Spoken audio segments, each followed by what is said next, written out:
एक समय की बात है, महात्मा बुद्ध बिहार के पास एक राज्य में भ्रमण पर जा रहे थे। तभी वहाँ के एक गांव में वह रात गुजरने के लिए रुक गए और फिर वहाँ के लोग खूंखार डाकू अंगुलीमाल के बारे में बात करने लगते हैं। तभी महात्मा जी ने उन आदमियों को बुलाकर पूछा कि भाई आप लोग किसकी बात कर रहे हो। तब आदमियों ने बताया कि महात्मा जी हम डाकू अंगुलीमाल के बारे में बात कर रहे हैं। तब महात्मा जी ने पूछा अंगुलीमाल कौन है ये। तब उत्तर में उन आदमियों ने कहा महात्मा जी वह बहुत ही खूंखार डाकू है जिसने अपनी दहशत से लोगों को परेशान कर रखा है। वह डाकू उसके इलाके में जाने वाले राहगीरों को लूटता है और यहीं पर उसका खूंखारपन खत्म नहीं होता। वह लोगों के उंगलियों को काट लेता है और फिर उनकी माला बनाकर अपने गले में पहनता है। तब महात्मा जी ने बड़ी शालीनता से पूछा कि अंगुलीमाल डाकू मिलता कहाँ है। तब उन लोगों ने जवाब दिया कि वह यहाँ से कुछ दूरी पर चलकर एक घनघोर जंगल है, वही उस अंगुलीमाल डाकू का बसेरा है। तब महात्मा जी ने कहा ठीक है और अपने शिष्यों को बोला कि तुम सब अब विश्राम करो, कल सुबह होते ही हमें जल्दी निकलना है। सुबह हुई और महात्मा जी ने अपने शिष्यों को कहा कि चलो शिष्यों अब हमें उस जंगल की ओर प्रस्थान करना है।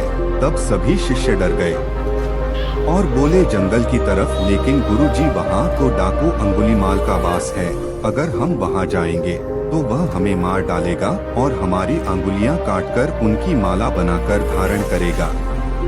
तब महात्मा जी बोले कि शिष्यों कभी भी किसी परिस्थिति में डरना नहीं चाहिए, लेकिन कोई बात नहीं, अगर तुम लोग नहीं जाना चाहते तो कोई बात नहीं, मैं तुमको वहां जाने के लिए बाध्य नहीं करूंगा, जैसी तुम्हारी इच्छा। महात्मा जी जंगल की तरफ प्रस्थान करने के लिए जो ही प्रस्तुत हुए, गांव के लोगों और शिष्यों ने उन्हें बहुत रोका, लेकिन वह नहीं माने और जंगल की ओर चल पड़े। और फिर अंततः वह जंगल पहुंच गए जहां कि अंगुलीमाल रहता था। जब उस डाकू की नजर महात्मा जी पर पड़ी तब वह महात्मा जी को बड़े आश्चर्यजनक तरीके से देखने लगा और सोचने लगा कि इस जंगल में आदमी साथ मिलकर भी नहीं आते और यह यहाँ अकेला चला आया। तब उसने महात्मा जी से पूछा कि कौन हो तुम। महात्मा जी ने कहा मैं एक राहगीर हूँ। अंगुलीमाल ने कहा भाई तुम यहाँ अकेले आ गए हो, तुम्हें पता नहीं मैं कौन हूँ। तब महात्मा जी ने जवाब दिया कि हाँ तुम भी मेरे ही तरह एक इंसान हो।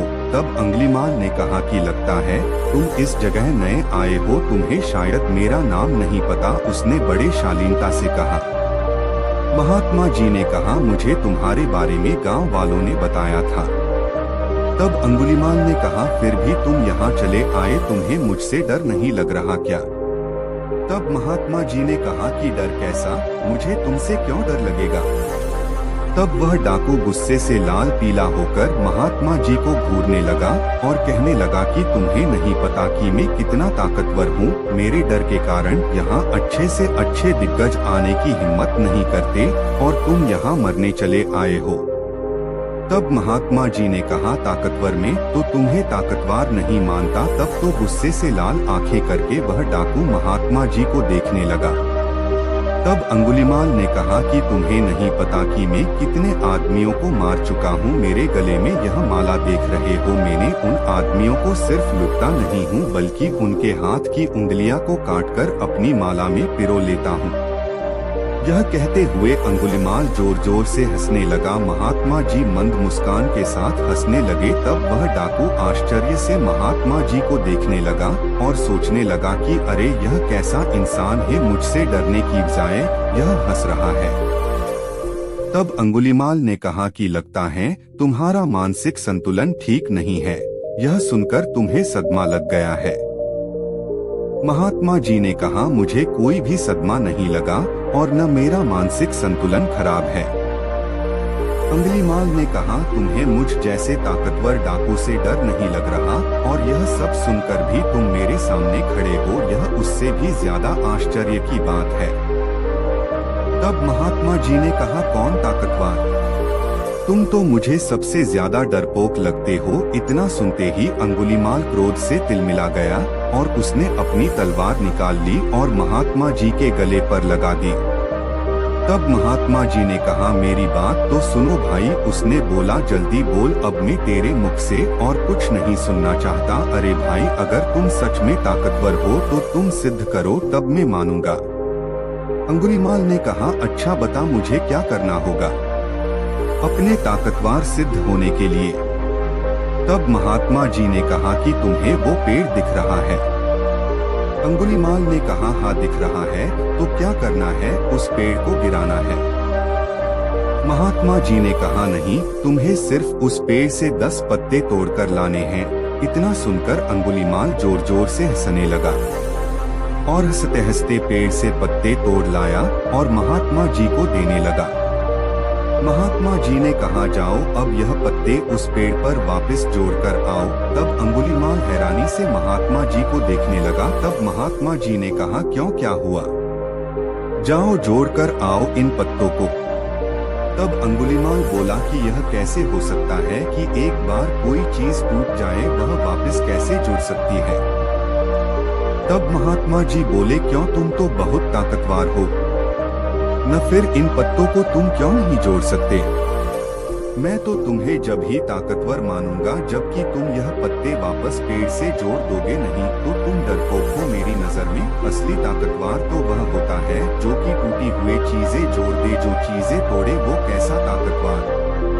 यह सुनकर अंगुलीमाल महात्मा जी के चरणों में गिर गया और उनसे कहने लगा कि महाराज जी, मुझे क्षमा करे। सचमुच मुझे आज एहसास हुआ कि मैं कितना बड़ा पापी हूँ। मैंने कितने निर्दोष लोगों का खून बहाया और उन्हें लूटा।